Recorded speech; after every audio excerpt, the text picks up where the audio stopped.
Will get its first chance to vote in the presidential primaries on March 8th. Local election offices are already getting calls from a number of confused voters. Local News 8's Angelina Dixon visited the election office today. She joins us live from outside the Bannock County Courthouse. So, Angelina, what are some of those concerns? Jay, one of the biggest is where do you go to vote? Now, the county does provide maps on polling places, but that's not the biggest concern. We're just a couple weeks away from the Idaho Republican primary. And the elections office at the Bannock County Courthouse is already slammed with phone calls or voter questions and more. The biggest concern is having to affiliate with the party in order to vote that ballot, Constitution or Republican. A portion of Idaho voters will go to the polls and vote for a Republican and a Constitution candidate. While doing so, Hancock says this is a must. You have to vote in your precinct.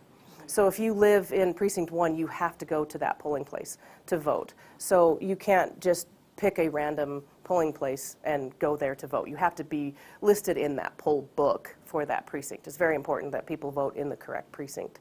Now, voting could be also simple as to making sure you are registered to vote first and foremost. And this is a registration form you can get from the elections office at the Bannock County Courthouse. Second, making sure you know which party you are voting for, whether Democrat or Republican, and this is the party affiliation form. Last but not least, an absentee ballot if you should need it. Now, if you have more questions that go beyond voting, which most voters do. If you as a Democrat chose to participate in a Republican primary, you cannot participate in the Democratic caucus. It's one or the other.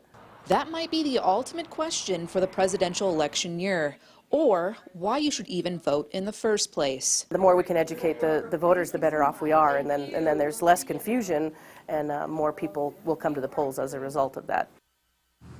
Now, we will have those maps up on our website of polling places of where to go on our website, localnews8.com, with more information on voting and registration. Reporting live from the Bannock County Courthouse, I'm Angelina Dixon. Thanks, Angelina. March 22nd, the Democrats will hold a caucus to nominate either Hillary Clinton or Bernie Sanders. You can also find a link on localnews8.com to find out where those caucuses will be held in each county.